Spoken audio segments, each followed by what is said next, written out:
জুলাই যোদ্ধা যারা তারাই হচ্ছে তাদের সবচেয়ে বড় অপোজিশন ছিল, তাদের কারণেই পতনটা হয়েছে। ধরা তো পড়েছে, কিন্তু আসলে কি আসবে এখানে বিচার কি হবে? হাদি হত্যাকাণ্ডের বিচার যে দাবিটা জনগণের তরফে যে দাবিটা ছিল, ইনশাল্লাহ সেই দাবিটা সরকার পূরণ করতে পারবে।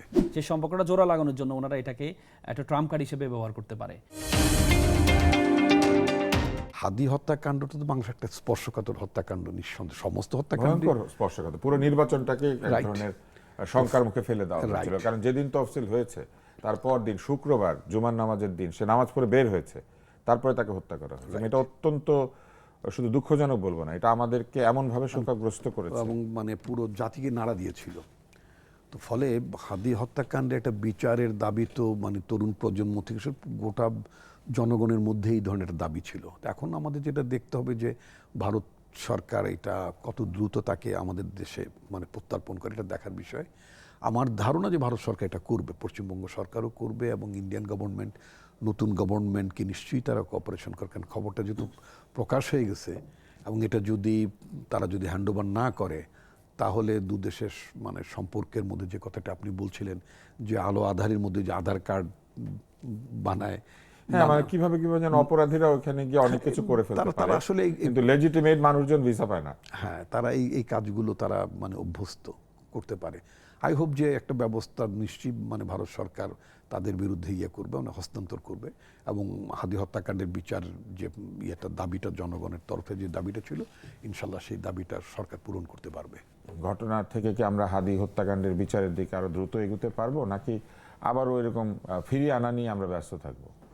প্রথম কথা হচ্ছে হাদি হত্যাটা তো হচ্ছে এমন একটা সময় হয়েছে, আপনি শুরুতেই বলেছেন যে এটা নির্বাচনকে বানচাল করার একটা উদ্দেশ্য ছিল এবং কি টার্গেট করেছে কোনো পলিটিশিয়ানকে না, টার্গেট করা হয়েছে জুলাই যোদ্ধা যারা ছিল তাদেরকে।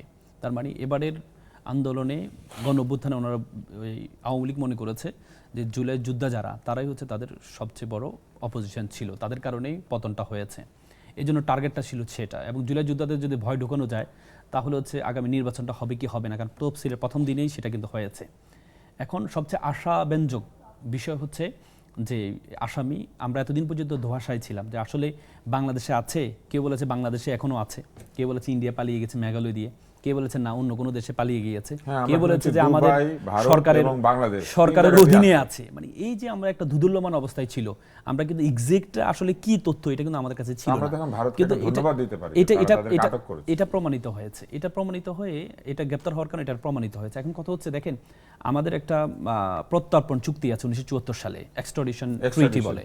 হ্যাঁ, এটা 1974 সালে হয়েছে। 1974 সালের এই আইনে একটু সংশোধন হয়েছে 2013 সালে। আগে কিন্তু হচ্ছে আপনি কনভিক্টেড হইতে হতো, যেমন শেখ হাসিনা এখন কনভিক্টেড, তার ফাঁসি হয়েছে। এখন তাকে ওই প্রত্যর্পণ চুক্তির আলোকে 74 চুক্তির আলোকে তাকে হ্যান্ড ওভার করা, এটা হচ্ছে চুক্তির একটা মানে এর মধ্যে পড়ে, বাইন্ডিংসের মধ্যে পড়ে।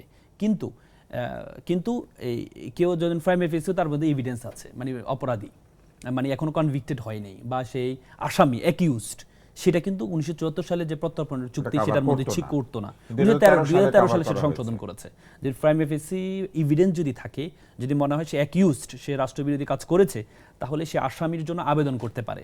আবেদন করলে তাহলে ওই দেশ হচ্ছে তাকে হ্যান্ড ওভার করতে হয়।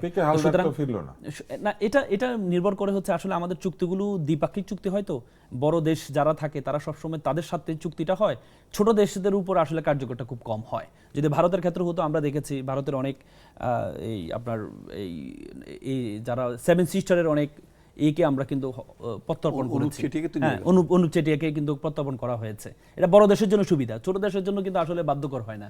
মানে বলে না যে আইনটা বড় দেশ চাইলে ফেরত দিতে পারে, নাও দিতে পারে, বলা হয় যে ছোটদের দিতেই হয় না, মেক্সিকোকে ফেরত দিতেই হয়। আইন বিজ্ঞানী হ্যান্ডেল একটা কথা বলছেন যে আইনটা হচ্ছে বড় লোকের জন্য আইন, আর গরিবের জন্য এটা মাকড়সার ভাষার মতো আর কি, বড় লোকের জন্য, তার মানে বড় দেশের জন্য এই আইনটা। কিন্তু যদি এই আইনটা ওনারা যদি পুঙ্খানুপুঙ্খনে পালন করতো, তাহলে কিন্তু শেখ হাসিনাকে ওনারা কিন্তু হ্যান্ড ওভার করতে পারেন। ওনারা কিন্তু ওনার রাষ্ট্রীয় অতিথি হিসেবে ওনাকে রেখেছেন, উনি কিন্তু কনভিক্টেড, সে 1974 সালে অনুযায়ী অপরাধী, এবং কি এই আপনার 2013 সালে আলোকেই কিন্তু হ্যান্ড ওভার করতে পারে, সেটা করে না। আমি মনে করি হাদি যে একটা আবেগের জায়গা।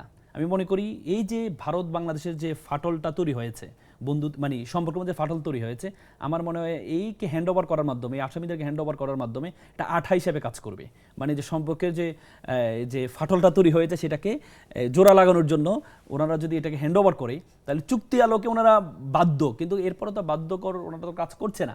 যদি আমি মনে করি যে একটা ফাটল তৈরি হয়েছে 1.5 বছরের 2 বছর যে একটা ফাটল তৈরি হয়েছে, সেই সম্পর্কটা জোড়া লাগানোর জন্য ওনারা এটাকে একটা ট্রাম্প কার্ড হিসেবে ব্যবহার করতে পারে, এবং সেটা আসলে সম্পর্কটা মনে হয় একটু হলেও যে দূরত্বটা মনে হয় কমবে যদি হ্যান্ড ওভার করা হয়। আমরা আশা করছি যে আমরা অপরাধী যারা প্রকৃত অপরাধী তাদেরকে সকল দেশেই কোনো জায়গা দেব না, এবং অপরাধীদেরকে যার যার দেশের বিচারের মুখোমুখি করব।